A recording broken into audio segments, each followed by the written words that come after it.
श्री संत गजानन महाराजांच्या पालखीचे टाळ मृदुंगाच्या गजरात आगमन।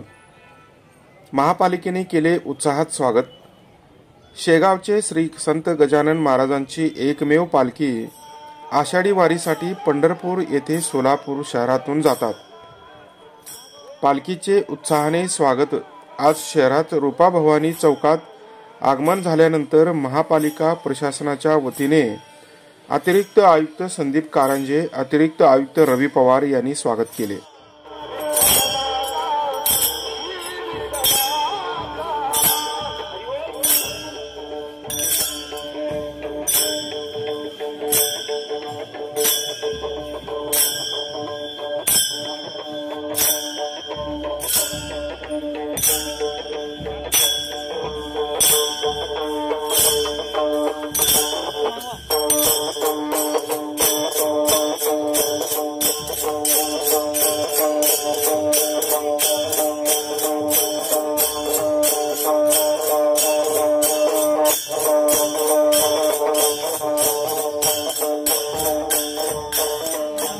श्री गजानन महाराजांची पालखी सोलापूर शहरामध्ये आगमन झालेल्या आहे। शहरामध्ये अत्यंत उल्हास आणि आनंदाचं वातावरण आहे। या पालखीमध्ये साधारणतः 700 वारकरी सहभागी झालेले आहेत आणि आज सोलापूर शहरामध्ये त्यांचा मुक्काम आहे। त्या मुक्कामाच्या अनुषंगाने वारकरी कोणतीही अडचण येऊ नये यासाठी महापालिका प्रशासन सज्ज झालं असतं। सर्व व्यवस्था त्या ठिकाणी उपस्थित केलेली आहे। उच्च हायस्कूल असो, उपलब्ध मंगल कार्यालय असो आणि शहर भागामध्ये असो, त्या ठिकाणी वारकऱ्यांना पायी चालत असल्यामुळे काही त्यांना औषधोपचार लागत असेल किंवा काही मेडिकल फॅसिलिटी लागत असेल तर त्याची व्यवस्था आपण प्रत्येक ठिकाणी केलेली आहे। आपले 24/7 ही यंत्रणा आपण कार्यरत ठेवलेली आहे। प्रत्येक ठिकाणी आपण पालखीबरोबर सुद्धा ती यंत्रणा आपण कार्यरत ठेवलेली आहे।